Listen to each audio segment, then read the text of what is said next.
أعوذ بالله من الشيطان الرجيم.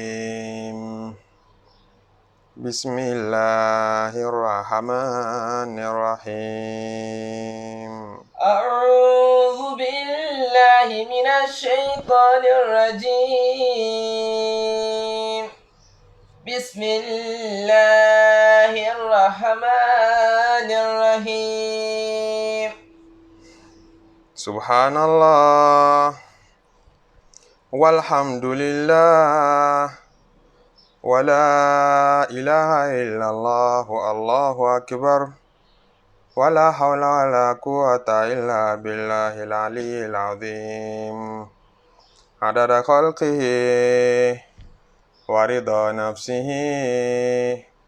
وزنة عرشه ومداد كلماته. اللهم صل وسلم على سيدنا محمد الشفيع المشفع خير خلق الله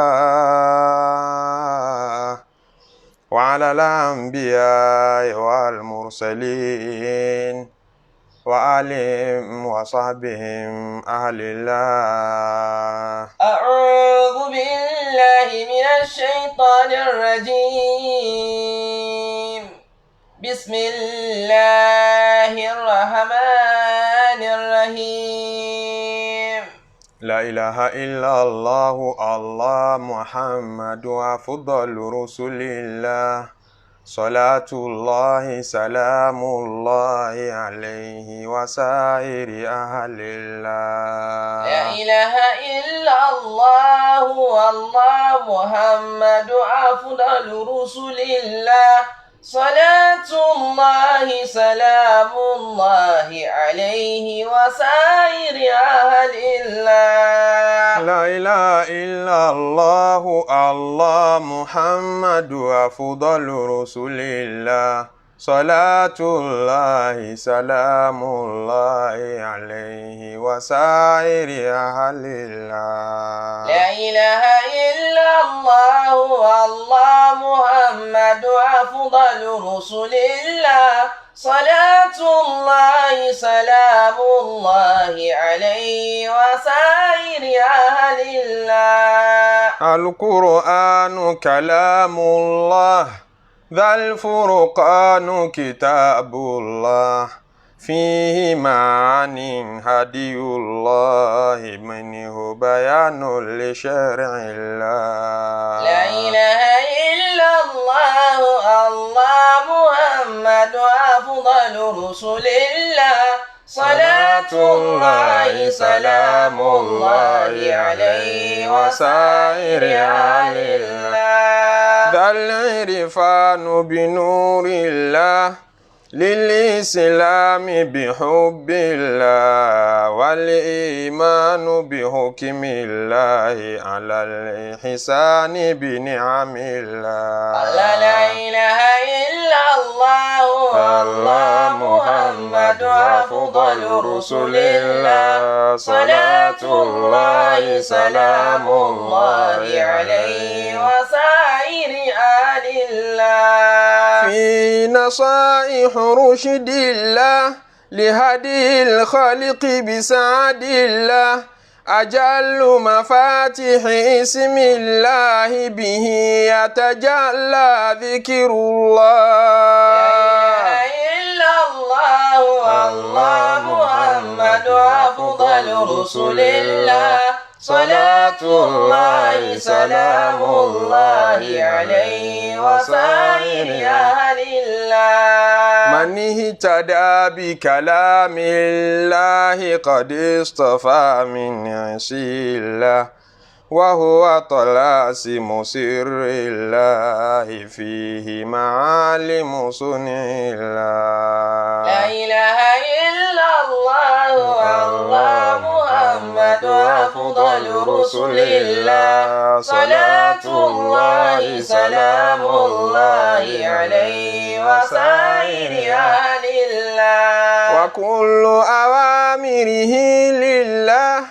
كل محارمه بالله من كان كان يتلو ذكر الله يفيض القلب بنور الله لا إله إلا الله الله محمد أفضل رسل الله صلاة الله سلام الله عليه وسائر آل الله فقد تحدى أعداء الله علما حكما حكم الله شرقا غربا أرض الله جنا إنسان خلق الله الله لا إله إلا الله الله محمد أفضل رسل الله صلاة الله سلام الله عليه وسائر آل الله ليس كنفر قول الله لا هو شعر فيض الله لقد حواه رسول الله ذلك من جبريل الله لا إله إلا الله الله محمد أفضل رسل الله صلاة الله سلام الله عليه وسائر آل الله. àfi kí Ọlọ́run ọba tí kíkì wọ́n máa jẹ́ tiẹ̀ ní gbogbo ìgbà òru àtọ̀sán wa a fi dúpẹ́ lọ́dọ̀ Ọlọ́run ọba tá a máa fi gbogbo ìgbà dúpẹ́ fún a sì fi tọrọ kí Ọlọ́run a fi tọrọ kí Ọlọ́run fún gbogbo àwọn ànábì Ọlọ́run pàtàkì jùlọ ànábì Muhammadu sallallahu alayhi wa sallam òjíṣẹ́ tọ́lọ́run fi dé gbogbo òjíṣẹ́ ládé a wá fi kí gbogbo àwọn ẹni eré tí wọ́n ti lọ tí apá wọn pọ̀ sí abẹ́ alùláhì nínú àwọn àfáà wa nínú àwọn tó bí wa nínú àwọn tó ṣe wá lóore ẹ̀sìn a fi orúkọ Ọlọ́run kí gbogbo wọn àánú Ọlọ́run kó bá gbogbo wa gbé lọ́kùnrin lóbìnrin tí gbogbo wa ń bára wa ká lọ tá à ń fẹ́ràn ara wa nítorí Ọlọ́run gẹ́gẹ́ bí àṣà wa níjọ́ ọ̀sẹ̀ tá a máa yọjú láti lè wá dára wa lẹ́kọ̀ọ́ Ọlọ́run nínú ọ̀rọ̀ Ọlọ́run àwọn ẹrú Ọlọ́run tá a kó jọ lórí ilẹ̀ Ọlọ́run láti ránra wa létí ọ̀rọ̀ Ọlọ́run nínú Suratu Yusuf abáde orí àyà 5 níbẹ̀ láti sinmi níbi tọ́lọ́run ti ń sọ pé wa kadhalika yajtabika rabbuka wa yu'allimuka min ta'wilil ahadithi wa yutimmu ni'matahu alayka wa ala ali Yaqub كما أتمها على أبويك من قبل إبراهيم وإسحاق إن ربك عليم حكيم لقد كان في يوسف وإخوته آيات للسائلين إذ قالوا ليوسف وأخوه أحب إلى أبينا منا ونحن عصبة إن أبانا لفي ضلال مبين اقتلوا يوسف أو اطرحوه أرضا يخل لكم وجه أبيكم وتكونوا من بعده قوما صالحين قال قائل منهم لا تقتلوا يوسف وألقوه في غيابة الجب يلتقطه بعض السيارة إن كنتم فاعلين قالوا يا أبانا ما لك لا تأمنا على يوسف وإنا له لناصحون أرسله معنا غدا يرتع ويلعب إنا له لحافظون قال إني ليحزنني أن تذهبوا به وأخاف أن يأكله الذئب وأخاف أن يأكله الذئب وأنتم عنه غافلون قالوا لئن أكله الذئب ونحن عصبة إنا إذا لخاسرون. Ọlọ́run ní وكذلك يجتبيك ربك. وكذلك يجتبيك ربك. Nígbà tá Nábì Yusuf alayhi salatu wassalamu sọ àlá fún bàbá rẹ̀ tí bàbá rẹ̀ kì í nílọ pé àlá tó lá má jẹ́ káwọn èèyàn gbọ́, pàtàkì jùlọ àwọn ẹ̀gbọ́n rẹ̀ tó bá sọ àlá yìí fún wọn fayakidu laka kaidan, wọ́n dètè, kò ní dùn mọ́ wọn, wọ́n á dá ọgbọ́n tálàyé òfin ní wá sí ìmúṣẹ. Tá a dẹ̀ ṣàlàyé fún wa pé eléyìí ń túmọ̀ pé tẹ́lẹ̀tẹ́lẹ̀ ká Nábì Yusuf alayhi salatu wassalam kó tó lálàá ní àwọn ẹ̀gbọ́n rẹ̀ ti ń fi àìnífẹ̀ẹ́ hàn sí i. Ó ti fojú hàn pé wọ́n fẹ́ràn ẹ̀, kìí ṣe pé nítorí àlátọ́lá ni wọ́n fi gbógun tì í, wọ́n ti ń gbógun tì í kó tó lálàá. Ló jẹ́ ká Nábì Yakubu bàbá rẹ̀ alayhi salatu wassalam lójú advice pé tó o bẹ́ẹ̀ lè ṣàlàyé fáwọn ẹ̀gbọ́n rẹ̀ fayakidu laka kaidan, wọ́n dètè, wọ́n dọ́gbọ́n, ọmọ ènìyàn burú, ó ti mọ irú ọmọ tí wọ́n jẹ́. Wa inna shaytana lil insani aduwwun mubin. Tọ́ra ṣètánì burú, àṣetánì ó yá àwọn ẹ̀gbọ́n rẹ̀ lò, yóò sì lò wọ́n against rẹ̀. Inna shaytana kana lil insani aduwwun mubin. Ọ̀tá tó lágbára ṣètánì jẹ́ fọ́mọ ènìyàn. Wa kadhalika yajtabika rabbuka. Ọlọ́run wá ní wa kadhalika yajtabika rabbuka báyìí. Ànábì Yakubu ń dá Nábì Yusuf lóhùn, ń sọ̀túnmọ̀ aláyàn fún pé wa kadhalika yajtabika rabbuka. Pẹ̀lú nítorí yajtabika rabbuka, Ọlọ́run fẹ́ sà ọ́ lẹ́sà. Ó níṣẹ́ tó yàtọ̀ tó fẹ́ fi rán ọ, ó ní ògo tó yàtọ̀ sí tẹgbẹ́ tó fẹ́ gbélé ọ lọ́wọ́. Yajtabika rabbuka, Ọlọ́run fẹ́ dá ọ sà lẹ́sà. wa yu'allimuka min ta'wilil ahadith. Wa yu'allimuka min ta'wilil ahadith, Ọlọ́run fẹ́ fi mọ̀ ọ́ min ta'wilil ahadith, ìtumọ̀ ọ̀rọ̀, ó fẹ́ fi mọ̀ ọ́ nínú ìtumọ̀ ọ̀rọ̀. Ká tó lọ bí kí l'Ọlọ́run gbà lérò pẹ̀lú ó fẹ́ fi mọ̀ ọ́ nínú ìtumọ̀ ọ̀rọ̀. Òun ni pé kí lè ṣe tá Nábì Yakubu alayhi salatu wassalam tí ń bẹ̀rù lérí Ànábì Yusuf tó fi ní ọmọ sọ àlá fáwọn ọmọ ẹ̀yà rẹ̀, tí sì tún sọ bí pé kadhalika yajtabika rabbuka, pẹ̀lú nítorí yìí o, Olúwa ní rere kan tó fẹ́ ṣe fún ọ, ó fẹ́ dá ọ ṣàlẹ́ṣà nínú ayé. Ó ti mọ̀ ipò níbi gíga kan tí ń lọ, nítorí wọ́n á sọ pé aláyìí mọ́ sọ fáwọn ọmọ ìyá rẹ̀ fayakidu laka kaidan kán mọ́ bá dá ọ lọ́nà. Ó sì mọ̀ pé tọ́lọ́run bá fẹ́ ṣe nǹkan, ìyẹn Ànábì Yakubu alayhi salatu wassalam, wallahu mutimmu nurihi, ntọ́lọ́run bá fẹ́ ṣe yóò ṣe é.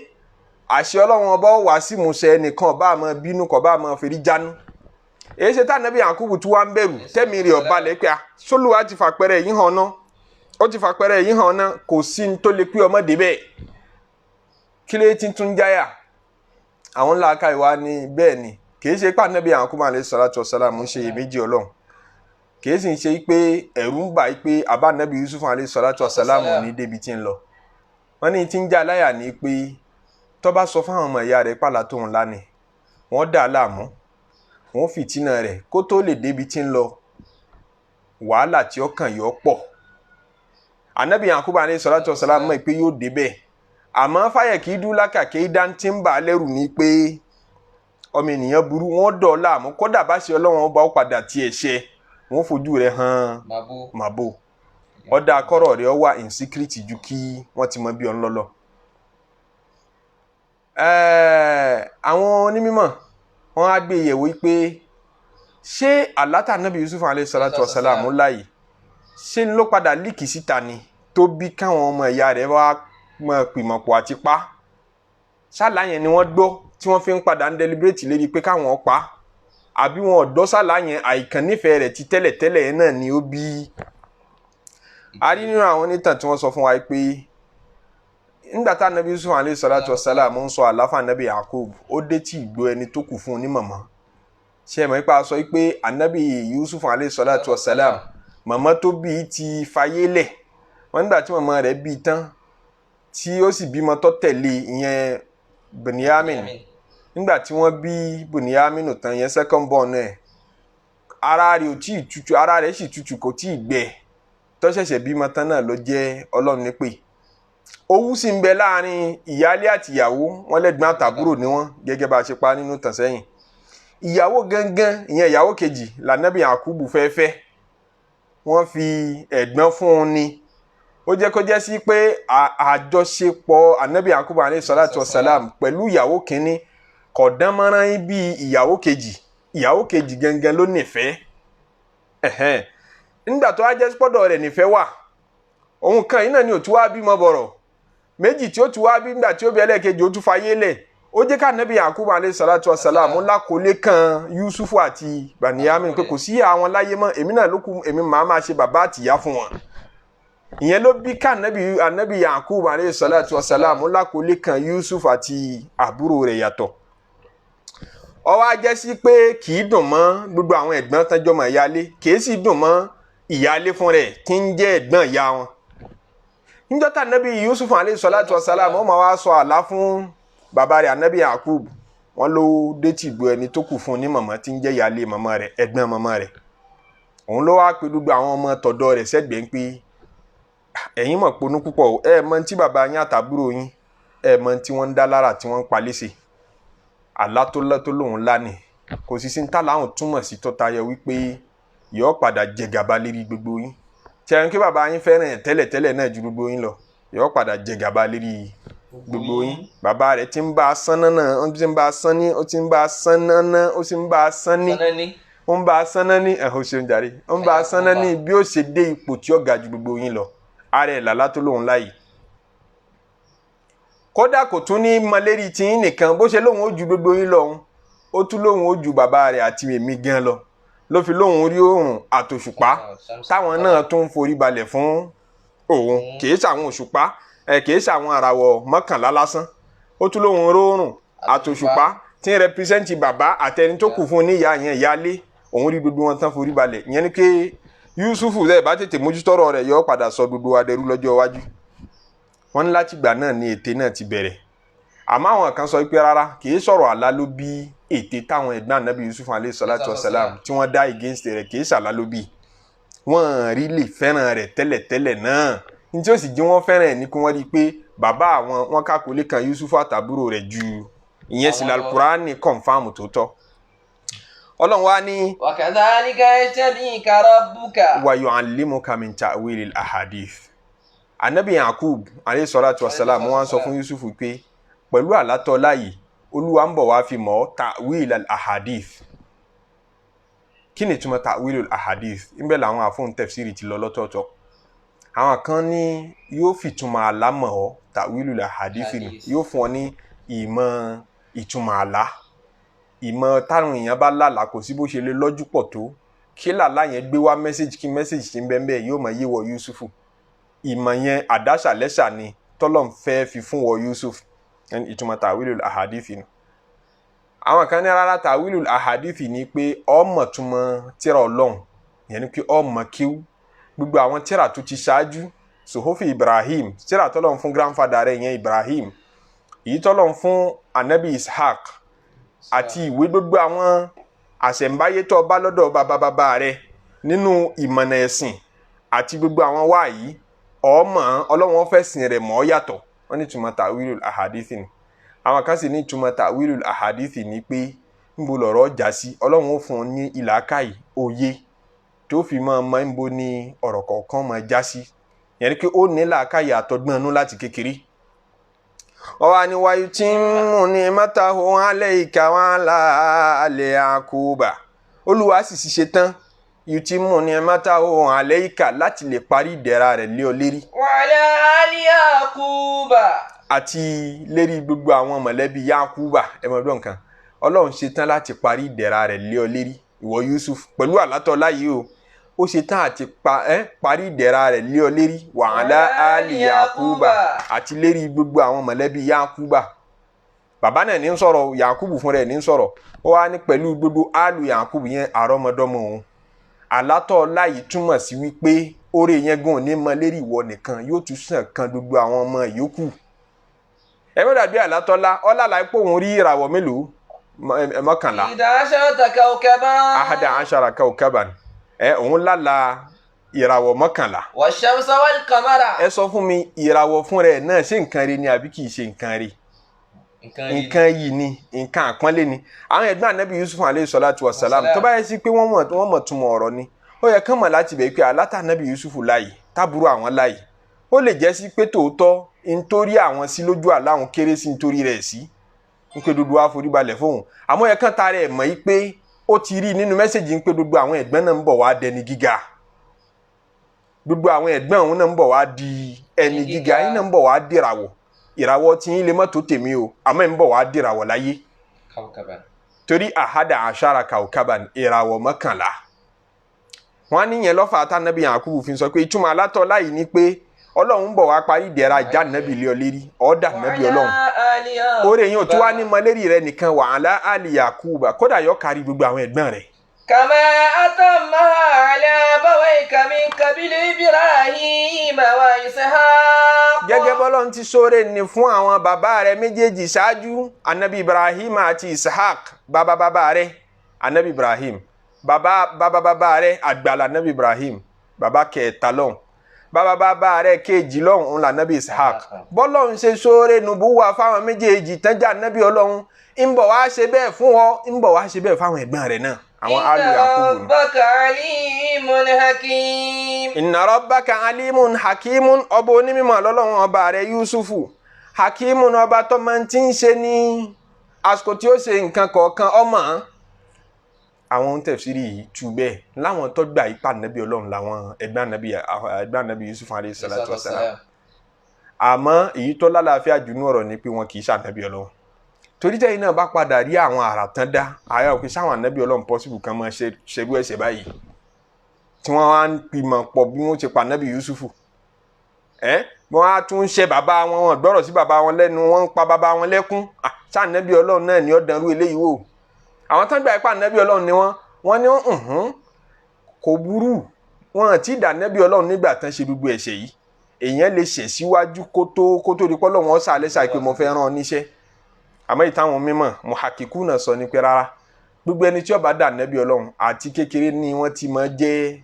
àṣàmú náà ti máa ṣẹnu sámúsámú ànábì Muhammad sallallahu alayhi wa sallam kó tó dà ànábì ọlọ́run láti kékeré ní gbogbo yẹn ti mọ̀ lólódodo ìwà tá ànábì ọlọ́run ó wù wọ́n lè ṣe mistake o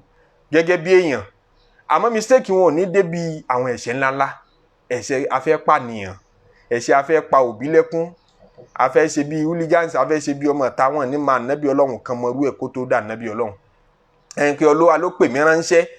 àbáwọn wo ni bó làwọn ẹlẹ́sìn kejì ṣe máa ń sọ wọ́n ní olúwa pè ládájá lẹ́yìn tó ti jọ́mọ ta tó ti jẹ́ kinní kan tán olúwa wá pè é ó wá sọ ọ́ dòjíṣẹ́ ọlọ́run kì í perú wọn lójíṣẹ́ nítọ́fà tí òfin ní perú wọn lójíṣẹ́ ni pé ẹni tó ti ní rẹ́kọ̀dù tí ọ̀dà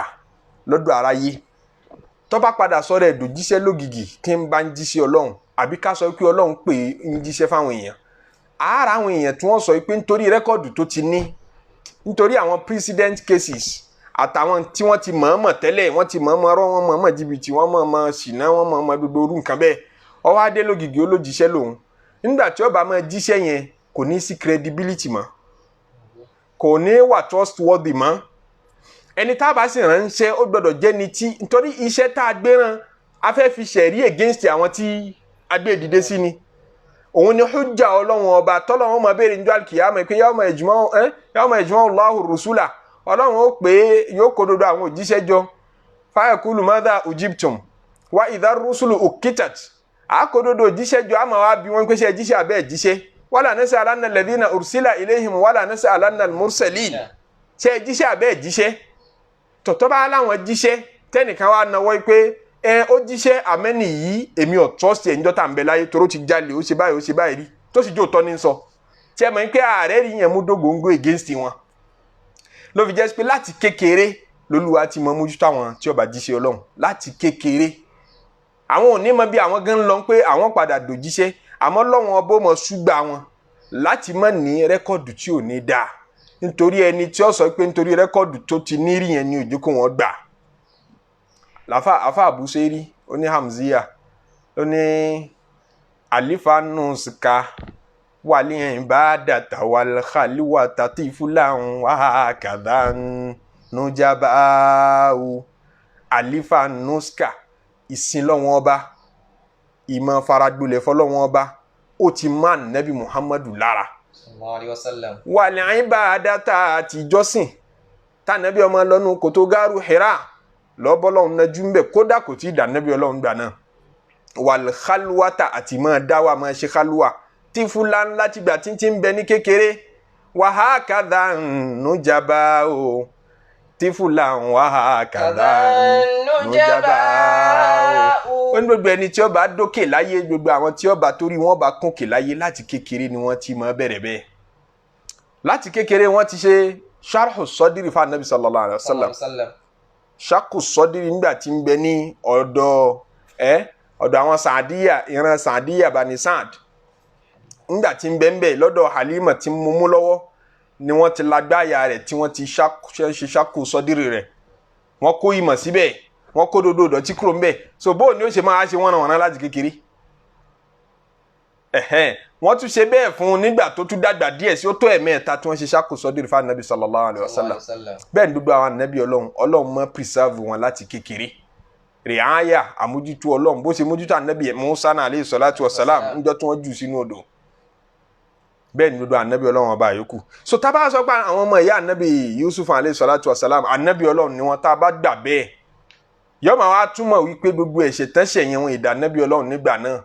kíní yẹn ò dùn tó kò dáa tó kò yẹ tó fún gbogbo àwọn anabi ọlọ́run ẹlẹ́ẹ̀kejì wá ni pé ààrẹ rí jẹ́ mi ìṣó kan tó yẹn jú pa anabi ọlọ́run ni wọn. èyí tí wọ́n fi ń ṣẹ̀rí níbi á padà tún sọ̀rọ̀ yìí létà nígbà tá a bá bá dé ọwọ́ gbẹ̀yìn níbi tí wọ́n ti ń túbá àá sọ kí làwọn mímọ̀ sọ lérí ẹ̀ àmọ́ èyí tí wọ́n fi ń ṣẹ̀rí níbi tá a ka tẹ̀fsírì dé yìí tí wọ́n ní nígbà tọ́lọ́run sọ pé wàhálà ali yakub ọlọ́run fẹ́ parí ìdẹ̀ra rẹ̀ léwọ̀ yusufu lérí ó sì fẹ́ parí ẹ̀ lórí gbogbo àwọn alu yakub mọ̀lẹ́bí yakub alu kò necessary kó jẹ́ immediate children lọ́lọ́run rí fáàsì ńbẹ̀ ó lè jẹ́ àrọ́mọdọ́mọ ṣé ẹ mọ̀ pé àwọn ẹ̀gbọ́n ànábì Yusuf alayhi salatu wa salamu tá à ń sọ yìí náà àwọn àrọ́mọdọ́mọ wọn là ànábì ọlọ́run padà ti jáde ànábì Musa alayhi salatu wa salam nínú àwọn àrọ́mọdọ́mọ ẹ̀gbọ́n ànábì Yusuf ni ànábì Suleiman nínú àwọn àrọ́mọdọ́mọ ẹ̀gbọ́n ànábì Yusuf ló wà ànábì Dáúdà tó bí Suleimanu bákan náà bẹ́ẹ̀ ni Samuilu bẹ́ẹ̀ ni ànábì Isa alayhi salatu wa salam bóun ò tiẹ̀ ní bàbá ìyá tó bí náà ìyẹn Mariama tí ń jọmọ Imrana náà sí min nasili àwọn ọmọ ànábì Israẹla náà ni ànábì Yakub alayhi salatu wa salam ní jẹ́ Israel gbogbo àwọn ọmọ méjèèjìlá tó bí náà ni Banu Israel gbogbo tí ń jọmọ Israeli pàápàá àti Yahya àti Zakariya àti bẹ́ẹ̀ lọ gbogbo wọn pàápàá wọ́n jáde látara àwọn ẹ̀gbọ́n ànábì Yusufu yìí náà ni alayhi salatu wa salam tọ́ba wá rí bẹ́ẹ̀ ọ̀rọ̀ tọ́lọ́run sọ pé wà á lá ali Yakub mọ̀ ń bọ̀ wá pé ìdẹ̀ra mi lórí Yusufu àti àwọn ẹ̀gbọ́n Yusufu yòókù ìdẹ̀ra yẹn ò túmọ̀ pé ká máa kà sí pé bóyá ànábì ọlọ́run làwọn ẹ̀gbọ́n Yusufu kí bóyá nígbà tí wọ́n padà túbọ̀ àwọn padà dà ànábì ọlọ́run àlá ali Yakuba ní nígbà táwọn náà padà dẹni ire tán padà gba kádàrá wọ́n kọ́kọ́ fi ẹ̀gàn bẹ̀rẹ̀ wọ́n lára ànábì Yusuf àmọ́ nígbà tán padà gba kádàrá olúwa padà pín àwọn náà lóore ìràwọ̀ tá ànábì Yusuf lóhùn rí wọn sí yẹn náà wọ́n padà dìràwọ̀ bó wọ́n ṣe dì í ọlọ́run mú nǹkan rí jáde látara tiwọn náà. كما أتمها على أبويك من قبل إبراهيم وإسحاق إن ربك عليم حكيم Ọlọ́run wá ní لقد كان في يوسف لقد كان في يوسف وإخوته آيات للسائلين لقد كان في يوسف وإخوته آيات للسائلين Ọlọ́run lákọ̀dí káànà fi Yusufu wa ikhwatihi afẹ́ bẹ̀rẹ̀ tán Yusufu gbogbo ẹ̀yin tẹ́ fẹ́ gbọ́ lákọ̀dí káànà fi Yusufu àtẹ́ bá kíyèsí gbèsè ayé Yusufu ẹ rí àyàtùn àwọn àmì ẹ rí àwọn àmì tọ́pọ̀ lisa'ilin fún gbogbo àwọn tí ń béèrè wa ikhwatihi kódà tẹ́ bá tún gbé ìgbésí ayé àwọn ọmọ ìyá Yusufu tẹ́ jẹ́ gbọ́n rẹ̀ náà àti gbogbo ń tọ́da gbogbo wọn papọ̀ tẹ́ bá gbé yẹ̀wò bá ṣe fẹ́ pa nítẹ̀ yìí ẹ rí ayatun ẹ ra àwọn àmì ẹ ra àwọn ọgbọ́n lisa'ilin fún gbogbo àwọn tí wọ́n ń béèrè àwọn wo náà ń béèrè ẹ má gbàgbé nígbà tá a fẹ́ bẹ̀rẹ̀ tafsiri yìí pé aláwọn kan wá béèrè lọ́wọ́ Ànábì sallallahu alaihi wasallam ní Mákà yìí pé pìtàn fún wa wọ́n lọ gbà béèrè wá látọ̀dọ̀ àwọn ọmọ Ísírẹ́lì ń pé pìtàn Ànábì Ọlọ́run ọba kan tó jẹ́ Ànábì Ọlọ́run tí bàbá rẹ̀ náà jẹ́ Ànábì Ọlọ́run tí bàbá rẹ̀ náà jẹ́ Ànábì Ọlọ́run tí bàbá rẹ̀ kẹrin náà jẹ́ Ànábì Ọlọ́run al-Karim ibnul Karim ibnul Karim ibnul Karim Ànábì Yusuf alayhi salatu wa salam wọ́n béèrè tán ni Ọlọ́run fi wá gbé tàn yìí wá lódindi gẹ́gẹ́ bá a ṣe sọ síwájú Ọlọ́run wá ń sọ pé tẹ́ ẹ bá kíyèsí tàn tá a fẹ́ pa yìí ẹ rí àríkọ́ṣe ẹ rí àríkọ́gbọ́n fún gbogbo àwọn tí wọ́n ń béèrè béèrè náà. إذ قالوا ليوسف وأخوه أحب إلى أبينا منا إذ قالوا ليوسف وأخوه أحب إلى أبينا منا إذ قالوا ليوسف وأخوه أحب إلى أبينا منا. Ńjọ́ tí wọ́n kó jọ nígbà tí wọ́n fẹ́ bẹ̀rẹ̀ ọ̀tẹ̀ lérí Ànábì Yusuf alayhi salatu wa salam ìtọ́jẹ́ sábàbí tí wọ́n fi dìtẹ̀ Ànábì Yusuf ńlọ́lọ́run sọ yìí pé kìí ṣe tàlá àwọn kan sì ní àlá náà kàn pé wọ́n gbọ́ sí tàlá gẹ́gẹ́ bá a ṣe sọ síwájú àmọ́ tí Kùránì sọ fún wa ní pé idqalu la Yusuf wọ́n ń sọ pé àní Yusuf yìí sẹ́ wa akhuhu àtọmọ ìyá rẹ̀ ahabu ila abina. ìyẹn ọmọ ìyá rẹ̀ tó wá látara ìyá rẹ̀ gẹ́gẹ́ ìyẹn Bẹ̀níyámínù tí ń jábúrò fún Yusufu àwọn ẹ̀gbọ́n sọ bẹ́ẹ̀ ni pé Yusufu ìyá àtọmọ ìyá rẹ̀ ahabu ila abina minna bàbá wa fẹ́ràn àwọn méjèèjì jù àwa yòókù lọ kí ló dé. wa nahnu usbatun àwa sì ní usbatun apọ̀léèyàn jù wọ́n lọ.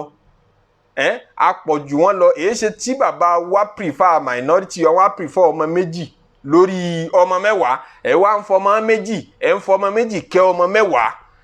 ṣé tàwọn tí màmá wọn bímọ tọ́pọ̀ ló yẹ kẹ́ bàbàrà ni àbẹ́ni tí màmá rẹ̀ bímọ méjì péré àwọn tẹ́síkẹ́ méjì ni wọ́n lọ́dọ̀ màmá wọn ẹ wá fẹ́ mọ bàbàrà wọn ẹ fẹ́ mọ pọ́n wọn jà wá tá a jẹ́ mẹ́wàá lọ́dọ̀ màmá tiwa lọ. Inna abana lafi dalalin mubin. Ani inna abana lafi dalalin mubin. Sámú dájúdájú bàbá wa kò mọ̀ tí ń ṣe. Ṣé iná gbọ́rú ọ̀rọ̀ yìí lẹ́nu àwọn tí àwọn èèyàn pè lẹ́ni Ànábì Ọlọ́run ni wọ́n ń sọ ọ̀rọ̀ báyìí sí bàbá tó bí wọn lọ́mọ ń pé bàbá àwọn mọ̀ tí ń ṣe. Dalalin mubin dọ̀láàlù tí wọ́n mì ní bí ń pé ẹni àánú kì í ṣàánú ẹ̀sìn o. Tán bá wí bẹ́ẹ̀ kí bàbá àwọn ń bẹ lérí àánú ẹ̀sìn wọ́n di kèfèrí nù. Kí yàn sọ pé Ànábì Ọlọ́run ń bẹ lérí àánú ẹ̀sìn. Kí yóò wá Ànábì Yakubu sùn kó nítorí òun jọmọ fún kó wá ní bàbá àwọn bẹ lérí àná tí ẹ mọ̀ kó òun náà di kèfèrí. Láfi dọ̀láàlì mubin dọ̀láàlù tán bá ní dọ̀láàlù àánú kò túmọ̀ nínú èdè Lárúbáwá ní gbogbo ìgbà kọ́ mọ́ túmọ̀ àánú ń pèyàn mọ̀nà níbi ẹ̀sìn dọ̀láàlù àmọ́ túmọ̀ kódà kí yàn gbàgbé nǹkan tí yàn bá gbàgbé nǹkan wọ́n lọ dọ́là ọ́ gbàgbé Ọlọ́run ní antadilla ihdahuma fatudhakkira ihdahuma al-ukhra nínú Al-Qur'ani obìnrin méjì ní kó máa ṣẹ̀rí obìnrin méjì ọmọ ṣe déédéé ọkùnrin kan tó wọn náà ń jẹ́rìí à ń tẹ̀dé la ihdahuma nítorí tí kanú wọn bá gbàgbé fatudhakkira ihdahuma al-ukhra ìkejì ọmọ rán alákọ̀ọ́kọ́ létí ní tú dọ́là àbẹ̀wọ̀n sí ọwọ́ asọnù ó dẹni àná so dọ̀láàlù bẹ̀yìn àmọ́ túmọ̀ ìgbàgbé dọ̀láàlù lè túmọ̀ ìfọ́núfọ́ra dọ̀láàlù lè túmọ̀ àṣìṣe wọ́n wà jádàkà dọ́ọ́lá ń fàhàdà olúwa rí ọ nínú dàmúdàbò ọwọ́ afọ̀nàmọ́ kébi tí ó gbà ní kì í ṣe pé wàá tún ké ànábì ti jẹ́ ní àánú tẹ́lẹ̀ olúwa wá fọ̀nàmọ́ ẹni àánú kọ́ ẹnu àánú pé ó ṣẹbọ kọ́ ẹni àánú pé ó rí pẹ́bọ ọ̀dà bẹ̀t kò tí ì mọ̀ ń bo làágbà gẹ́gẹ́ fàhàdà ọlọ́run wá tọ̀ níkà ìdàmúdàbò nù. kí la fẹ́ lò ní pé àwọn ànábì Yusuf Yakubu alayhi salatu wasalam tán jẹ́gbẹ̀ẹ́ fún Yusuf wọ́n ń sọ reason táwọn fi fẹ́ commit atrocity tí wọ́n commit reason yẹn ni wọ́n ń sọ fún wa yìí wọ́n ní nítorí pé bàbá àwọn ti fẹ́ràn Yusuf jù ó sì ti fẹ́ràn àbúrò Yusufu jù àwọn méjèèjì yẹn ní sáìdì mọ̀mọ́ wọn bàbá àwọn ṣe lè mọ bàbára wọn wà náà usbatun táwa dẹ̀ tó lọ́mọ àtúnṣe fáàrí àti dàgbà àwa yìí lè ránṣẹ́ àwa yìí là ń wúlò fún inú ilé bẹ́ẹ̀ bá lóko bá bàbá yín dẹran àwa yìí là ń ṣiṣẹ́ yóò ṣe wá jẹ́ Yusufu àtàbúrò rẹ̀ yìí tí wọ́n tí ì lè dáṣẹ́ jẹ́ lẹ́mọ̀ wá kẹ́ lójú lẹ́mọ̀ tọ́ nímú tí wọ́n mọ̀ pé Ànábì Yakubu alayhi salatu wassalam ó kúkú ti mọ̀ ní àjò Yusuf ó ti mọ ibi tí ń lọ lọ́jọ́ iwájú ó ti mọ ń pọ́ mọ̀ yìí lọ́lọ́run ó fi gbé ògo mọ̀lẹ́bí yìí yọ gbogbo ẹ̀yin àbẹ́gbẹ́ ẹ̀yin tẹ́ pẹ́ra yín lẹ́gbẹ̀ẹ́ yìí náà ìràwọ̀ tí yín náà lára àràwọ̀ rẹ̀ yìí ni ó ti múra wọ̀ lẹ́ẹ̀tì mú ìmọ́lẹ̀ tẹ́ ẹ bá gbà fún ọlọ́run ó mú nǹkan rẹ̀ jáde lára tí yín náà tánàbí Yakubu alayhi salatu wa salam bá lajúlẹ̀ tó gbà fún àwọn ẹ̀gbọ́n ànábì Yakubu Yusufu láti lè kóbá láti lè dá a lọ́nà ọmọ yìí pé oore tọ́lọ̀ ń fẹ́ ṣe fún gbogbo àwọn ẹ̀gbọ́n náà parẹ́ nítorí kóore ẹ̀gbọ́n mọ́ parẹ́ kóore tàbúrò náà lè pẹ́ nífi kẹ́ Yusufu alayhi salatu wa salam ẹlẹ́ẹ̀kejì ni pé màmá tó bí Yusufu yàtọ̀ sí màmá tó bí àwọn yòókù màmá tó bí Yusufu láàyè tó yàtọ̀ lọ́dọ̀ bàbá àti lè pínfẹ́ dọ́gba tábà tanra wa lókù yẹn bá níyàwó méjì tó níyàwó mẹ́ta tó níyàwó mẹ́rin kò sí ti ń jẹ́ pé nínú pé àwa ń ṣe déédéé ni pé èèyàn wà á rí bí nífẹ̀ẹ́ gbogbo wọn equally kò sí ti ń jẹ́ bẹ́ẹ̀ torí nature ni èèyàn lè pín ọkàn olúwa ní pín olúwa ní oníwájà ala bainakum mawaddatan wa rahma láàrin lọ́kọ-láya èmi mo fi ìfẹ́ síbẹ̀ òun ló mọ déédéé tí ó fi sáàrin ọkọ àtìyálé òun ló mọ déédéé tó fẹ́ fi sáàrin ọkọ àtìyàwó so tìyálé lè ju tìyàwó lọ tìyàwó lè ju tìyálé lọ alọ́run fi wà láńtẹ́sẹ̀ tí wọ́n wà láńtàdìlú bayna nisa'i wala harassum mi ìrántí àyà náà dáadáa pé ẹ lè rí bí ṣe déédéé láàrin àwọn obìnrin yín kódà bẹ́ẹ̀ bá fẹ́ ṣe afẹ́kẹ́ gbìyànjú o àmọ́ ẹ gbà pé ẹ lè perfect mbẹ́ èyàn ò lè pín ìfẹ́ yẹn lè pín ẹ̀tọ́ pé déédéé owó oúnjẹ déédéé kinní kan àmọ́ ìfẹ́ ẹ lè pín dọ́gba olúwa ní pín so ó rọrùn fún Ànábì Yakubu naturally kó nífẹ̀ẹ́ Yusufu jà àwọn ọmọ yòókù lọ ó rọrùn fún gbogbo òbí láti nífẹ̀ẹ́ ọmọ kan jọmọ yòókù lọ n tá àfẹ́ kó o ṣe ní pé kó o wá gbé e léjú débi tọ́mọ fi wá yan àwọn ọmọ yòókù jẹ tó níṣẹ̀tọ́ wọn fún wọn. àwọn ọmọ yìí wá ń sọ pé bàbá wa Ànábì Yakubu alayhi salatu wa salam ó nífẹ̀ẹ́ Yusufu jù wá lọ kò yẹ kó rí bẹ́ẹ̀ wa nahnu usbatun àwa dẹ̀ ló yẹ kó nífẹ̀ẹ́ jù nítorá wa la pọ̀ ní sáìdì tiwa inna abana la fi dalalin mubin bàbá wa ò mọ̀ tí ń ṣe ó jàre wọ́n sọ bẹ́ẹ̀. uqtulu Yusufa. wọ́n wá ń gbìmọ̀ pọ̀ pé kíni káwọn ò ṣe láti fi dẹ́kun kíní yìí àwọn kan uqtulu Yusufa níta bá ṣe ní pé ẹjẹ́ apá Yusuf ẹ̀yin náà wo nǹkan alhassadu wọn pé tí ń ṣẹlẹ̀ ń bí kó wo orí ọmọ làkejì kọ́ mọ́ dùn mọ́ ọ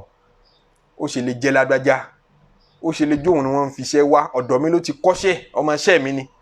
kò tí wàá parí iṣẹ́ lábẹ́ rẹ̀ náà ló wà kódà kò mọṣẹ́ òun sì wọ́n ń gbéṣẹ́ fún tó bá gbé wá tó bá gbéṣẹ́ fún ni ó ṣe tí wàá gbé wá bá wípé ẹ dákun ẹ ràn mí lọ kò ní mọ bí ó ṣe ṣe gan ẹ ṣe ràn lọ́wọ́ ni òun sì wọ́n ń fiṣẹ́ wá káàkiri bọ́lọ̀ ń ṣe tó ni àfi ká gba kádàrá lára ara kẹ́gbọ́n ó gba kádàrá lára àbúrò kábúrò gbà lára ẹ̀gbọ́n kódà káfà gbà lára ọmọ kéwú Ọlọ́run lè fa ọmọ kéwú yọjú àfà lọ́ngbà míì tí kò sì túmọ̀ tá àfà rẹ̀ ayé ò sì ní tiẹ̀ làwọn fẹ́ gbọ́ lójú ayé àfa rẹ̀ àfi kẹ́gbọ́n gbà fábúrò kábúrò gbà fẹ́ gbogbo bọ́lọ̀ ń bá ṣe tó nínú ẹbí yín lẹ́lẹ́ fi nísìmí nínú péyàn ọ̀gbà kádàrá gbọ́ ni kíyàn ọmọ ní ẹ̀gàn nínú wà alhassad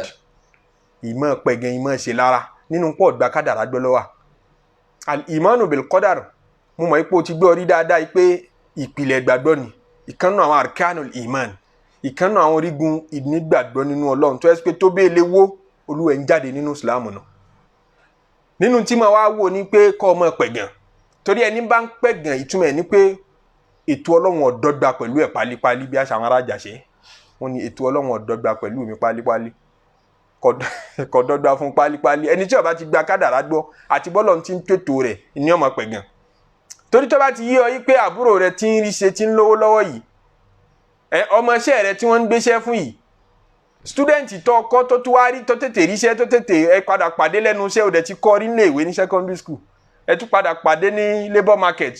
níbi tẹ́ ẹ ti pàdé wọn tún kọ́ ọmọ ẹjọ́ ga rẹ̀ tó o bá tètè gba kádàrá ìtumọ̀ ẹ̀ ní pé ọmọ ìpọ́lọ̀ ń lo ṣe é kì í ṣòun torí ń bẹ nú èèyàn tọmọ̀wé jù lọ ń bẹ nú èèyàn tọkọ́ṣẹ́ jù lọ tọmọṣẹ́ jù lọ tọ́lọ́wọ̀n ò fún l'opportunity yẹn definitely bákan lọ́lọ́run ṣe ń pín tẹ́nìkan ò lè bá a dá sí ẹni máa ń sálámà Allah huwa salimu ẹni bá jurọ́ lẹ̀ fọ́lọ́hún òun ní ọ̀rọ̀ ayé gbé ní òní fọkànbalẹ̀ laysa kama yaz'umuhu za'imu kì í ṣe bọ́pọ̀lọpọ̀ èèyàn ṣe rò ní ọ̀rọ̀ ṣe rí o anabi sallallahu alayhi wa sallam ní iyyakum wal hasad ẹ lọ jìnnà sí ẹ̀gàn fa innal hasada nítorí ẹ̀gàn yakulul hasanat ìmọ̀ bá dáadáa jẹ́ ni ààwẹ̀ ramadana tó gbà ìrun wákàtí márààrún tó ń kí àti gbogbo rere sàárà tó ń ṣe tó fi ń wojú rí Ọlọ́run tó fi ń súnmọ́ Ọlọ́run àbúrò rẹ tó ń pẹ́ gan ará àdúgbò rẹ kan tó ń pẹ́ gan rẹ tó ń lára rẹ̀ wọ́n lọ́ mọ kí owó olólòkulò ni wọ́n lóló lọ́wọ́ ni ẹ̀já máa dé mọ́ ó ti lu jìbìtì ní lù ẹ̀kú ní mọ ṣọ́ọ̀ṣì owó wọn gbogbo òwú ikú yìí tó ọmọ wí ń pa àwọn èèyàn ìrókúrò tó mọ rò sáwọn èèyàn nítorí pé nù rí òdùn sí wọn yakulu hasanat ń ba ìsùn tó ń ṣe jẹ́ ni o àdúrà tó ń ṣe àzíkìrí tó ń ṣe gbogbo pẹ́pẹ́ ń fúru rẹ̀ òun gbé e bọ̀ wọn ni kàmá takulu narul hatab gẹ́gẹ́ bí iná ṣe máa jẹgi tá a bá dá igi jọ tá a wá dáná sí igi àrò sẹ́mọ bí iná ṣe máa jẹ́ díẹ̀díẹ̀ tí ó padà dérú yẹn bẹ́ẹ̀ ni gbogbo dáadáa rẹ̀ ń bá nídìí pé òun ṣe kí ni òun pẹ́ gan àwọn tọ́lọ́run ṣe dáadáa fún. Anabi sallallahu alayhi wa sallam wọ́n béèrè lọ́wọ́ rẹ̀ pé ayu nasi afdal àwọn wo ló lóore jù nínú àwọn èèyàn tá a bá fẹ́ mẹ́ni rí àwọn wo la lè pè lẹ́ni rí aṣáájú nínú ẹ̀sìn. Qala kullu mahmumil qalbi àwọn tó bá jẹ́ mahmumul qalbi saduqul lisan tán lódodo lérí ahọ́n. Àwọn sàábí wa béèrè pé kí ni túmọ̀ mahmumul qalbi alákọ̀ọ́kọ́ tó kọ́kọ́ wí. Anabi ní at-taqiyyun naqi ẹni tó bẹ̀rù Ọlọ́run ẹni tó bẹ̀rù Ọlọ́run an-naqiyyu tó jẹ́ ni mímọ́ la ithma fihi tí kì í ṣe lẹ́ṣẹ̀ kì í ṣe pé kò lẹ́ṣẹ̀ rárá o bẹ́ẹ̀ kì í ṣe nìkan tó jókòó ti ẹ̀ṣẹ̀ pé a ní kúrò ńbẹ̀ wala bagiya kì í wá ṣe nìkan tí ó jó ní kọ́ńdọ̀ yìí ọkàn wala hasada kì í sì ṣe nìkan tí ìmọ̀ pé máa lára ọmọ làkejì.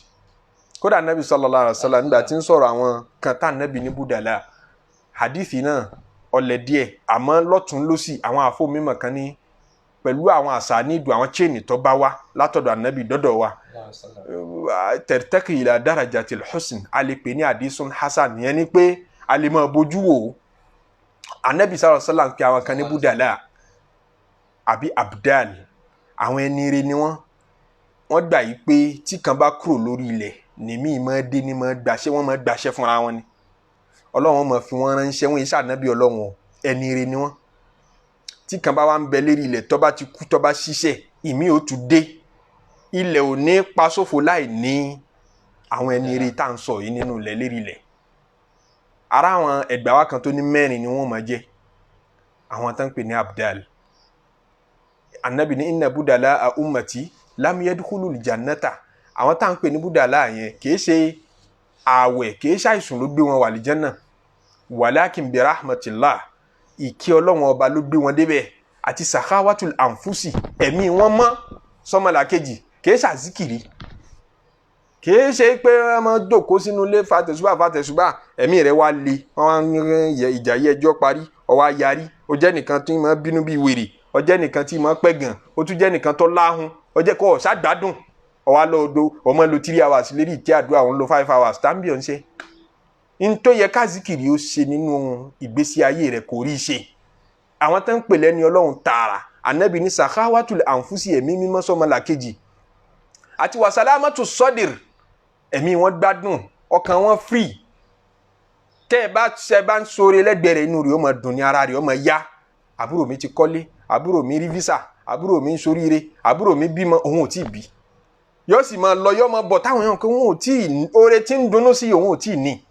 ara rẹ̀ ó sì máa yá inú rẹ̀ ó máa dùn tẹ́ ẹ bá ń sọ̀rọ̀ ara rẹ̀ ó máa yá ni kò ní dorí kodò kó ronú pé ń jò tèmi ó dé ọ̀tọ̀ ní kíyàn ojó owó rẹ̀ o kí èmi náà fẹ́ rú ẹ̀ Ọlọ́run ṣe rú ẹ̀ fẹ́ mi irú oore tó ṣe fún lágbájá èmi náà fẹ́ àmọ́ kó máa ronú kí tẹnìkejì ó bàjẹ́ nítorí kí tí ẹ lè nàró nǹkan pè ní hasadu ni ìran mẹ́ta la lè categorize nǹkan pè ní ìlara sí níbẹ̀ nínú yẹn tó ẹ́ sí pé tí ń bá ń lara rẹ ìlara tiẹ̀ kò pé ọmọ nì kò pé kí wọn náà má ṣoríire n tí ń dùn ní pé má ṣoríire jù mí lọ má ṣoríire jù mí lọ ni n tí ń dùn n sì ló ṣàwọn ọmọ ìyá Ànábì Yusuf alayhi salatu wassalamu yìí ṣe é mọ̀ pé àlá tó bá yẹ sí pé àgbà pé àlá yẹn ni ó bí gbogbo àpá àjùnú àgbogbo ìmọ̀ràn tí wọ́n ń ṣe yìí tó bá jàlá ni ó bí wọn ó yẹ kán ti gbọ́ yé ń bi àlá yẹn pé ṣe bó kú rí ń bi àlá òun pé ràwọ̀ làwa náà ẹbí yẹn bá jẹ́ ràwọ̀ kì í ṣe nǹkan kékeré lòun náà àmọ́ wọn fẹ́ kó ju àwọn lọ ní ti ń bí wọn nínú ẹlòmíì náà ìfẹ́ kó kìí ṣe pé mo ní ọmọ lóore èmi ti ní mọ́tò kan kí wọ́n náà ní kan kò sáburú kó o ní méjì yẹn lèmi ọ̀fẹ́ ìyẹn ni pé ọ̀fẹ́ wà ní òkè gbogbo ìgbà ẹ̀gàn kan lòun náà tí ẹ sì sẹ́pẹ́rẹ́ ẹ̀gàn tẹ́lòmíì ń pa ní pé kẹ́ni tí ń bẹ lókè ọjàbọ́ káwọn ọjọ́ wà ń sàlẹ̀ kí tí wọ́n bàjẹ́ kí wọ́n wálẹ̀ káwọn ọjọ́ wà ń sàlẹ̀ kódà kò róore pé kóun gan elevate àbí kó escalate kóun náà bọ́ sókè kóun náà promote sí ó fẹ́ demote àwọn tó wà lókè káwọn ọjọ́ wà ń sàlẹ̀ káwọn ọjọ́ dọ́gba ìran kan nínú ẹ̀gàn nù ìran kẹta nínú ẹ̀gàn wa ni pé yóò tún máa pẹ̀gàn ẹni tí ń bẹ lábẹ́ ẹ̀ ní pé kí wọ́n tiẹ̀ mọ́ ní rárá òun ti ní ń gun mọ́tò kan ó fẹ́ kẹ́yìn ogun kẹ̀kẹ́ kú ni ó fẹ́ kẹ́ gun kẹ̀kẹ́ kú àbí kẹ́ mọ́ gan kadà káàkiri ní ti ń fẹ́ nù kí n gbé gbogbo àdúgbò yìí o gbogbo ìlú yìí òun nìkan péré lòun kọ́ lé olókè ní ti ń fẹ́ nù jọ́tẹ́ nìkan bá bẹ̀rẹ̀ foundation ilé olókè ló fẹ́ kọ́ ó ti rí bíi church kò fẹ́ kẹ́ nìkan kún bá òun dọ́gba ní ti sì ń bí ìlara ọ̀pọ̀lọpọ̀ wa ló ní lára tá kì í mọ̀ o toro jẹ́ question kan tán bá bi kálukú wa ẹ̀mí ẹpẹ́ gẹ̀yàn orí olórí kì í bà mínú jẹ́ àmọ́ tó bá tọ́rọ́lì yẹnu ọkàn rẹ wò dáadáa tó tú palẹ̀ ó súnmọ́ kọ́ ọba ń bẹ̀. alákọ̀ọ́kọ́ ni pé alkhusuma nígbà tá a bá ń jà ń gbèdè àyèdè tọrọ wọ ọba yẹra wa ayára pẹ̀gàn ẹni tí kì í pẹ̀gàn lásìkò yẹn nu wa kiri gan àfàwọn tá nàbí sàlámù sọ yìí nípa àwọn búdàlá tọ́lọ́ ń bù wọn ní sakhawatul anfusi àti salamatu sọdẹr ta ló mọ bájà tẹ gbógun tira yín tẹ mọ yàrá yín lódì tó a jẹ pé ìgbà wọn ní kọ́lé ìgbà wọn ní wọn ló ra mọ́tò méjì léra wọn ìgbà wọn ní wọn tó ra appointment kan ló tún rí contract kan ṣé yóò bọ́ síbi tó dáa lára rẹ̀ ṣé yóò bọ́ síbi tó dáa lára rẹ̀ àbọ̀kọ àti ìyàwó wọn kọra wọn lẹ̀ tíyàwó ti lọ lé ọkọ mi nígbà tó wá délé ọkọ mi ọkọ tọ́lọ̀ ní kọ́ bá pàdé ó wá jẹ́ olówó ńláńlá tó ju ọkọ tí ń fẹ́ tẹ́lẹ̀ lọ àwọn yẹn wá ń sọ fọ́kọ tí ń fẹ́ tẹ́lẹ̀ ń pé ṣé o gbúrò ìyá alágbájá ń sìn wọ́n mọ̀ ní o ti ṣọ́ọ̀pù ńláńlá lẹ́kọ̀ọ́ Òdùmọ̀tà ní ṣọ́ọ̀pù rẹ̀ ń lọ bíi 7 o ti wá kọ́ ilé kan sí Banana Island wọ́n ló ti sin pé ọkọ tó fẹ́ nísìn pé ń pé ìyẹn ń tiẹ̀ ń pé bísínẹ́sì epo ní í ṣe kò ní bọ́ síbi tó dáa lára rẹ̀ ìwọ náà lẹ́gàn nínú wàánu gbogbo wà síta ń ṣe yìí bọ̀ wí torí tí ọmọ ṣe ọkùnrin tó bá kọ obìnrin lé àbóbìnrin míì náà tó bá kúrò nílé ọkọ ní pé kó burú fọ́kọ òun kó burú fún ìyàwó òun lẹ́yìn táwọn bá túká kó o lè jòrè ọ̀rọ̀ lára ẹ̀ pé ńgbà tí ò sí pẹ̀lú mi máa ní sẹ́yìn rí bí kó lè máa bẹ̀bẹ̀ kó máa fẹnu ẹ̀ dólẹ̀ kó dẹ̀ lómi máa ṣe lásàsílẹ̀ Yorùbá ẹgbẹ́ bá kọ́ ìyàwó lẹ̀ tán yóò tù tẹ̀sẹ̀ lébọ̀ yóò ń pe kọ́ mọ́ dáa fún gbogbo ibi tó bá ń dé torí ìdáa fún níbi tí ń bá ń dé yẹn yóò mọ̀ túmọ̀ pé àṣọ tiẹ̀ lé báre ni ẹ̀gàn yẹn rámpáàdì gan ẹni tí ò ní bẹ́gàn nínú ẹrù rẹ̀ kéré tó bá tú dáadáa ń bẹ láwùjọ aláàfáà ọtí ẹ̀ pọ̀ ń bẹ bíbà ọ̀pọ̀ ń bẹ bíbà ẹ lọ wo iye ọmọ ilé kí ó tóun ní sọ́pọ̀ tó ti wá tó ti tó ti wá sọ́kọ tíra tó wá tó ṣe wá sí tó wá ẹ ṣe nígbà táwọn aláàfáà bá pàdé lóde tán bá ti ń tó 2 mẹ́ta ta ní orí tiẹ̀ sọ jù ní yóò mọ wà lọ́kàn wọn pé sóhun lórí sọ jù ní àbẹ́mi kọlọmọsí àsọ dúdú wa ń bẹ nínú àìsàn tí ń bẹ nínú ọkàn tó lágbára tí mo bá ṣe jẹ tí yàn gbọ́dọ̀ fojú di òun láìsàn àìsàn ẹ̀gàn nínú tí mo bí ẹ̀gàn ni pé kúfùrù ní ìmọ̀ àìmórí Ọlọ́run ẹni tí ń pẹ̀gàn náà Ọlọ́run ṣe fún un kò recognize ntọ́lọ́run ṣe fún un ni nítorí kó tó lè pẹ̀gàn yóò jẹ́ sí pé ó ti wo ntọ́lọ́run ṣe fún un bíi nothing yóò wo ntọ́lọ́run ṣe fún un bíi nothing nígbà tó rólówó kan tí ń pẹ̀gàn rẹ̀ pé ó ṣe jóun kò ṣe jẹ́mi tí ń ṣe bí kí n ti ń bẹ lọ́wọ́ olówó yẹn ó bàjẹ́ kóun náà lè ní nígbà tóun ò lówó lọ́wọ́ kò mọ̀ yí pé olówó yẹn ó ní cancer problem kò mọ̀ yí pé olówó yẹn ó ní blood pressure ó ní oríṣiríṣi àìsàn tí ń dà á láàmú tí wọ́n gan bá padà mọ̀ ó mọ̀ yí pé àṣé yìí tí ń bẹ lọ́wọ́ tiẹ̀ yìí wà valuable ju tiẹ̀ lọ gbogbo ẹni tí ó bá pẹ̀gàn kúfùrù ní mọ̀ kọ́kọ́ wà ní ara ẹ̀ náà kò ní mú orí Ọlọ́run àìmọ̀ orí Ọlọ́run ní ìfakọ́mọ̀ rò pé Ọlọ́run ò ṣe fún wọn rárá àti pé hubbu dunya ìfẹ́ ayé ìfẹ́ àdà ẹni bá máa yé ní nǹkan tó kékeré tó kọ̀ jọ́ lójú lákùnrin nìkan ra mọ́tò ṣe mọ́ wá finger brain rẹ̀ ọmọ wo mọ́tò ní bí nǹkan ẹlẹ́sẹ̀ mẹ́rin nǹkan tí kan rìn lọ so no problem tí wọ́n bá tì ní èmi náà ní ẹsẹ̀ méjì tí n fi rìn mò ń pè ní Lego Hango ó kọ mọ́tò tèmi ní Lego Hango ẹsẹ̀ méjèèjì ni gbogbo ibi tí n bá fẹ́ dé ń gbé mi débẹ̀ kálás ayé ò simple lójú rẹ̀ àmọ́ nígbà tí yẹn bá ti gbé ayé lọ́kàn ilé tó kọ́gun òní nítumọ̀ sí mọ́ ilé onílé ní ọmọ wò níbẹ̀ ni ó ti mọ derive pleasure níbi ilé ẹlòmíì kò ní rí ti ń bẹ lára tiẹ̀ mọ́. Ànábì ní dabba ilaykum da'ul umami qablakum àìsàn tó ṣe àwọn ìjọ tó ṣáájú àìsàn tó ṣe àwọn tó ṣáájú yín ó ti ṣe gẹ̀rẹ́gẹ̀rẹ́ ó ti dọ́dọ̀ tiyín náà wa huwa al-hasad àìsàn ká máa lára Ànábì ní hiya al-haliqa àìsàn lára àìsàn ká máa pẹ̀ gan rẹ nìyí hiya al-haliqa ìmọ̀ fáǹkan ni la aqulu tahliqu sha'r mi kì í ṣe pé mò ń sọ pé ń fárun o walakin tahliqu din ìmọ̀ fa ẹ̀sìn kúrò lára yẹn ni tó bá tẹra mọ́ ìpẹ̀gbìn àti lára ọ wá ẹ̀sìn sí lára rẹ̀ ọ bá kírun ju àwọ̀ lọ kó pẹ́ mọ́ṣáláṣí ẹ̀sìn tọ́lọ́hun fẹ́ gangan ò ní sí lára rẹ̀ mọ́ torí pé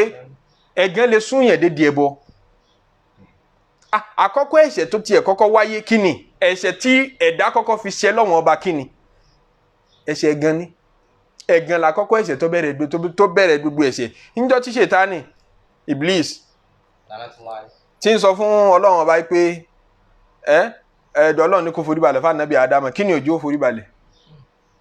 ó ní khalaqtani min narin wa khalaqtahu min tin ẹni tó dá látara ẹrọ̀fọ̀ tó sì dé mi látara aná èmi ó ṣe máa tún máa wá forí balẹ̀ fún ẹ̀gán ni ẹ̀gán la kọ́kọ́ ẹ̀ṣẹ̀ tí wọ́n fi ṣẹ̀ lọ́run láyé nígbà tá Ànábì Ádámù alayhi salatu wassalam tó wá kúrò ní sánmà tó bọ́ sérí ilẹ̀ àkọ́kọ́ ẹ̀ṣẹ̀ tọ́mọ Ádámù kọ́kọ́ lọ́ǹtì lórí ilẹ̀ ẹ̀gán náà tún ni òun lọ́mọ Ànábì Ádámù méjì idh qarraba qurbanan táwọn méjèèjì súnmọ́ Ọlọ́run ọba pẹ̀lú ẹran àti nǹkan oko ìkan gbé nǹkan oko wá ìkan gbẹran wá ẹran tó lálàáfíà lẹ́lẹ́ran gbé wá ó ní nǹkan oko òun lọ kóra lẹ́rálẹ̀ tó ti lálàáṣe nínú nǹkan oko tóun gun ò lè lò tí ò wúlò fún mọ́ ló lóun fẹ́ bọ́n Ọlọ́run fatuqbila min ahadihima Ọlọ́run láàgbá tẹni tó gbé ń tọ́ dá wá walam yutaqabbal minal akhari àgbá tẹni kejì nígbà náà iná kan lolúwa máa fi ránṣẹ́ láti sánmà láti wá gbé sàárà ńlẹ̀ ẹ bá ti gbé sàárà síbi tẹ́ ẹ fẹ́ gbé sí iná kan wà láti sánmà yọ palẹ̀ mọ́ dúdú ẹ̀ ó wá gbé tẹni tó gbé nǹkan rí wá ní tọ́jọ́ lójú ló gbé wá ẹni tí sàárà Ọlọ́run ọba ọjọ́ lójú ẹ tọkàn gbéra lẹ́rálẹ̀ nǹkan tí kò sàǹfààní mọ́ lóun fẹ́ bọ́ Ọlọ́run wá gbá tiẹ̀ kọ́lá làákùtù lánàkà ló bá ní pa ọ́ ní jí ọ padà sínú ìlú kan mọ́ sọ pé wọ́n lọ ṣàṣeyọrí èmi ò ṣàṣeyọrí mi ò lè withstand irú tìjú bẹ́ẹ̀ ṣé ẹ̀mọ́ ipẹ́ gàn ni kí lágbájá soríire èmi ò tí ì ṣe èyí tó fi yẹ kó bó lóore yọ kóun náà lè soríire kó embrace oore olóore kóun náà bóyá Ọlọ́run forí àbúrò rẹ̀ dán wò ní ọmọ ẹjẹ́ àkọ́kọ́ fábúrò lówó ká mọ tóun ó ṣe ní tá a fẹ́ fóun jù bẹ́ẹ̀ lọ bẹ̀tẹ̀ àbúrò ni ẹjẹ́ àkọ́kọ́ fún díẹ̀ náà káwò bóyá yóò bá àbúrò rẹ̀ yọ àbí yóò bínú tó bá ti kanra ó dínà orí rẹ̀ nù tó bá ti kanra àbí tó fojú pípọ́n wo orí àbúrò rẹ̀ tó bá gbárùkù tí ó fojú pípọ́n wo orí ọmọọṣẹ́ rẹ̀ ó bá dìímọ̀ ó tìǹà orí ó tìǹà àláfíà fúnra rẹ̀ ni àìṣẹ̀ tí ọmọ ènìyàn kọ́kọ́ fi ṣẹ lọ́hùn ọkàn pọ̀ pẹ̀gàn ẹ̀gàn náà ló bí pípa tẹ́gàn bá lágbára púpọ̀ ẹ̀ ṣàṣàṣì ẹ̀ lọ lé ẹlẹ́bọ ẹ̀ lọ gbogbo nǹkan burúkú lẹ́ṣẹ̀ tẹ́gàn bá lágbára ó ṣòfófó ẹ̀ṣẹ̀ Ọlọ́run ọba tíyẹn lè tarẹ ẹ̀gàn kọlù kì í ṣe díẹ̀ so kì í ṣẹ̀ṣẹ̀ kékeré ló fi wà nínú àwọn ẹ̀ṣẹ̀ tí mo bá ṣe jẹ́ àmọ́ ìyá Ànábì Yusuf alayhi salatu wassalam ọ̀dọ̀ wọn láti lọ wọ́n ní ẹjẹ́ apá Yusufu àwọn kan nu wọn ní ẹ má jẹ́ apá awitarahu ardan ẹjẹ́ kidnap ẹ̀ ká lọ jù síbi kan ilẹ̀ kan tó jìnnà yakhalu lakum wajhu abikum wa takunu min ba'dihi qawman salihin. àwọn kan sì ní nínú àwọn onítàn ní pé kìí ṣe àwọn gangan ni wọ́n múrò rí káwọn pa Yusufu wá ará ata kan ní àjìnàbí kan ní ńlòun ríbi tí wọ́n ti ń ṣèpàdé àwọn ẹ̀gbọ́n ń ṣèpàdé lérí àbúrò wọn ará ata wá bá wọn dá sí wípé mo rí tínú yín bàjẹ́ mo rí tẹ́ ẹ dààmú lérí ìkíni wọ́n ní lérí ọ̀rọ̀ àbúrò wa ní Yusufu bàbá wa fẹ́ràn rẹ̀ jù wá lọ ó fẹ́ràn Bùnìyámínù àbúrò rẹ̀ jù wá lọ àwọn àǹtá lè ṣe sọ̀rọ̀ wọn tọ̀hún wá ní ẹ̀jẹ̀ nǹkan yín ní tẹ́ lè ṣe ó kútùlù Yusufa ẹ lọ́ọ́ pa Yusufu أو تروه أرضا àbí kẹ́ lọ jù sí Allahu Akbar oore inú ilé yín ògo inú ilé yín òkìkí inú ilé yín ará àta ń fún yín mọ̀ràn kẹ́ lù pa ẹ̀gbọ́n níbẹ̀ nù àwọn èèyàn tí ń fún ọ nímọ̀ràn against àbúrò rẹ̀ tí ń fún ọ nímọ̀ràn against ìyáálé rẹ̀ ń fún ọ nímọ̀ràn against ìyàwó rẹ̀ àbí ń fún ọ nímọ̀ràn against ẹ̀gbọ́n rẹ̀ tó ń bínú oore rẹ̀ níbẹ̀ nù àwọn èèyàn tó ń fún ọ mọ̀ràn tó yẹ sí pé ó fẹ́ bà tiyín jẹ́ ni ó ti ní yín sínú tẹ́lẹ̀ ó wá dé gẹ́gẹ́ bí olólùfẹ́ wá bá wọ ó wá gbé pankẹ́rẹ́ àbúrò rẹ̀ lé ọ lọ́wọ́ ó gbé pankẹ́rẹ́ ẹ̀gbọ́n rẹ̀ lé ọ lọ́wọ́ kó yá máa nà án òun ti ní bàbá yín sínú tẹ́lẹ̀ bóyá dọ́tàn pé bàbá yín ó ṣe nǹkan kan tí ó dáa fún bàbá àwọn rí tó wá ń wò kí wọ́n gbẹ̀san bó pẹ́ bóyá ó wá ríwọ ẹ̀gbọ́n tó ń bínú sábúrò àbóríwọ àbúrò tó ń bínú sẹ́gbọ́n yóò wá wò pé ó ti dá a báwọn jẹ́ ń gbé pankẹ́rẹ́ àbúrò lẹ́gbọ́n lọ́wọ́ jẹ́ ń gbé tẹ̀gbọ́n lábúrò lọ́wọ́ yóò máa wá fún yín nímọ̀ràn against ara yín ó lè máa kọ́wọ́ ẹ̀gbọ́n pé máa bínú orí àbúrò rẹ̀ lù ú pa tó bá ti pa ọmọ yìí pé ẹ ti di -1 nu nínú tóun fẹ́ dìlì pẹ̀lú nínú ilé yín ẹ di -1 ìwọ ló ṣe làákà yìí pé tí n bá lù pa ṣé fàbúrò alábúrò ṣàbúrò tèmi ọ wá fún wọn mọ̀ràn pé òkútùlù Yusufa ẹ̀yẹ́jú Yusufu ẹ̀ dìlítì ẹ̀ أو تروه أرضا gbogbo wọn náà wá gbọ́ wọn hàn kí kápá àbúrò wa ló wá ní àwítara huhu àrùdán tíyẹn bá tóbi jù tẹ́ bá rò pé ẹ lè pààyàn ìtara huhu àrùdán ẹ lọ́ọ́ jù sílùú kan yakalu lakum wajihu abikum wa takunu min ba'dihi qawman salihin. òun ni ò jẹ́ rójú bàbá yín lẹ̀ ìfẹ́ tí bàbá yín ní sí ni ò jẹ́ kí bàbá yín orí ti yín rò tẹ́ ẹ bá lè jìnnà kẹ́ ẹ gbé lọ síbi kan tí ò lè wálé mọ́. wa takunu min ba'dihi qawman salihin. yakalu lakum wajihu abikum yóò jẹ́ rójú bàbá yín lẹ̀ gbàtí bàbá yín ọ̀bá rọmọ míì tí ó fi sọmọ yọ padà mọ̀ yín lọ́mọ. wàtẹ́kùn náà min ba'dihi qawman salihin. wàtẹ́kùn náà min ba'dihi qawman salihin náà ẹ wà dẹnire lẹ́yìn tí ó bá sí Yusufu mọ́. yẹn pé bàbá yín ó máa fojú rẹ̀ wò yín pọ̀ mọ́ rẹ̀ lẹ́yìn náà nígbà tí ò ti rí Yusufu mọ́. àwọn kan sì ní ẹ má jẹ́ àtúbẹ̀. tí wàtẹ́kùn náà min ba'dihi qawman salihin. tẹ́ ẹ bá ti pa nígbà tẹ́sí lè pa tẹ́ bá ti gbé jù síbi kan tẹ̀kùnú min ba'dihi qawman salihin ẹ̀ túbá lẹ́yìn ìgbà náà àṣebílẹ̀kùn túbá sí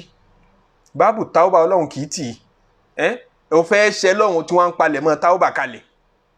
ó ti ń ronú táwọ́bà pé tí n bá ti ṣẹ̀ṣẹ̀ yìí tán nǹkan túbá ni ṣe ń pé táwọ́bà tí ò nítumọ̀ nù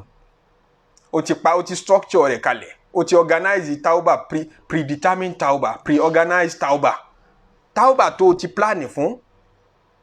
abẹ́lẹ̀ mi ìjọ jẹ́ ẹgbẹ́ ibi tó burú lára wa délé nílẹ̀ Yorùbá ó kọ́ mọ́ lókè táwọn èèyàn bá fẹ́ ṣòfófó àbí tó bá fẹ́ sọ̀rọ̀ kan tí ọ̀dà ọlọ́mọ túbá o ìyìn rò pé bàbá alágbájá nìyá alágbájá bí tàmọ̀dò fún. ẹ̀yin náà dọ́rọ̀ ọlọ́mọ túbá o ẹ ṣe túbá nù ṣebí lẹ́yìn ẹ̀ṣẹ̀ ni tauba máa wáyé lẹ́yìn ẹ̀ṣẹ̀ tó bá ṣe lọ́hùn lọ́wọ́ recognize pé n tí mo ṣe yí ọ̀dà lọ́wọ́ abanújẹ́ lélérí lọ́wọ́ abẹ́lọ́nkọ́ yọ lọ́rọ̀ rẹ̀ ó ní ṣerú ẹ̀ mọ́ o ti wá make rodo promises yìí àtọ́ undertaking kalẹ̀ kó tó ṣe kí wàá ní túmọ̀ promise ọlọ́mọ túbọ̀ ọlọ́mọ ẹlòmíì túmọ̀ gbára ẹ̀ lẹ́nu nílùú òkè ọlọ́mọ ó tún jẹrẹ yíyà kó tó ṣe atẹ́kùn náà min ba'dihi qawman salihin. qala qailun minhum la taqtulu Yusufa walqu fi ghayabatil jubbi yaltaqituhu ba'du sayyarati in kuntum fa'ilin. qala qailun minhum. ndatẹ́ni tó fún wọn mọ̀ràn fún wọn ní option méjì nípe nínú kẹ́ ẹ pa kọ́tánlẹ̀ pátápátá àbí kẹ́ ẹ lọ wábì kan jù ú sí ardon ilẹ̀ tó jìnnà yakalu lakum wajihu abikum kó lè jẹ́ rojú bàbá yín lẹ̀ fatakun náà min ba'dihi qawman salihin kẹ́ẹ̀dẹ́ ní ire lẹ́yìn ìgbà náà. ní ìkànnì wa ní ẹ má jẹ́ apá ẹ má jẹ́ apá pípa yẹn ti lágbára jù. la taqtulu Yusufa. òkúkú ṣẹ̀ wá bàbá wa là ń wá kárí ojú bàbá wa ńlẹ̀ kí láàpò ṣe fún wa la taqtulu Yusuf ẹ má jẹ́ apá. وألقوا في غيابة الجب. ǹtẹ́ bá jẹ́ àṣẹ ní pé alqu fi ghayabatil jubbi ẹja sọ sínú jìndòjìndò kànga. àwọn kan sì ké wípé wà alqu fi ghayabatil jubbi àwọn ibi tó jìnnà jù nínú kànga àbí fi ghayabatil jubbi. ألقوا في غيابة الجب وألقوا في غيابة الجب. ẹja sọ sínú kànga kọ̀wá tún ní jẹ́nu kànga gẹ́gẹ́ tí ẹni tó bá nájú wọnú kànga ó tètè máa rí kí ọmọ nílò kan yìí ẹja sọ sínú kọ̀rọ̀ kan nínú kànga kọ̀rọ̀ tó bá tún pamọ́ nínú kànga láfi sí. يلتقط بعض سيارة إن كنتم فاعلين. يلتقط بعض سيارة كنتم فاعلين. tá a bá tọ́jú ẹ̀ síbẹ̀ kò ní jọ̀wọ́ ara wa láfi pa á lu ọwọ́ ọlọ́wọ́ fi pa. báàdù sàyáràtì àwọn kan tán bá ń ṣèrìn àjò lọ àwọn náà ń pè ń sàyárà àwọn kan tán pọ̀ tí wọ́n ń ṣe ìrìn àtẹ́rìn lọ àwọn ti mọ̀ pé ọ̀nà táwọn fẹ́ kànga tán fẹ́ lọ́ọ́ fi sí yẹn kànga àwọn akọjá àwọn aṣèrìn àjò àwọn arékọjá ni àwa lọ́ọ́ fi síbẹ̀ àwọn arékọjá yìí ń rè kọjá tí wọ́n bá ti ń rè kọjá bó ṣohun ni wọ́n fi mọ̀ ní bó ṣomi ni wọ́n fẹ́ mú nù kànga yẹn ni wọ́n padà mọ̀ pé ọmọ ń bẹ nù kànga yìí yẹlitẹ̀kìtù báàdù sàyáràtì làwọn bá he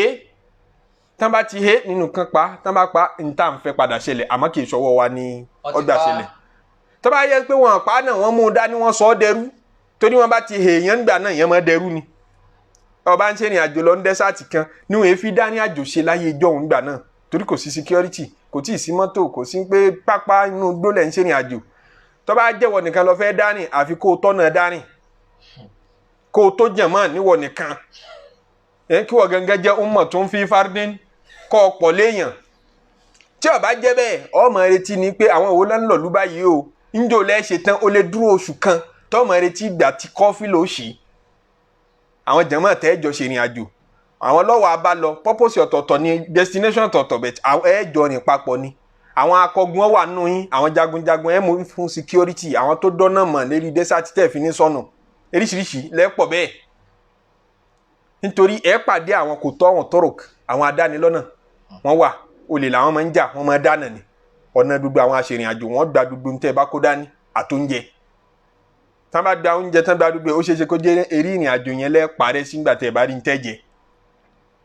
àwọn kan sì ń bẹ tó ẹ sí pé wọ́n ń lépa ẹ̀mí ẹnìkan nù yín bọ̀ wá wọ́n pa gbogbo yín so ní ìrìn àjò ní òfin rọrùn àti dání nígbà náà tán bá ká èèyàn kan mọ́ tán bá pàdé lọ́nà níbo ló lọ́ọ́ kí nǹkan tán jáde mọ́ wọ́n lè ra lókun wọ́n sọ ọ́ dẹrú nìyẹn wọ́n mú lọ lúmi wọ́n sì lọ́ọ́ tà á lànàbí sallallahu alaihi wasallam fi sọ nígbà náà nígbà tí ò sówó ẹrú mọ́ yìí ó ti di pé